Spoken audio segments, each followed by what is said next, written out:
እጅግ ልብ የሚነካ እጅግ አሳዛኝ የሆነ ነገር ተፈጥሯል።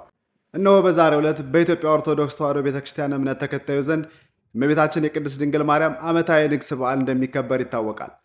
መስከረም 21 በዛሬው ዕለት በአማራ ክልል ምንጃር ሸንኮራ አረርቲ ማርያም ቤተክርስቲያን ዓመታዊ ክብረ በዓልን አስመልክቶ ከጠዋቱ 2 ሰዓት ከ45 ላይ እየተሰራ ያለው ቤተክርስቲያን እየተጎበኘ ባለበት ሰዓት ለፊኒሽንግ የተረበረበ እንጨት ተደርምሶ ዜናው እስከተዘገበበት ጊዜ ድረስ ከ35 በላይ ሰዎች የሞቱ ሲሆን በርካታ ሰዎች ላይ ጉዳት መድረሱን በስፍራ የሚገኙ ሰዎች ገልጸዋል።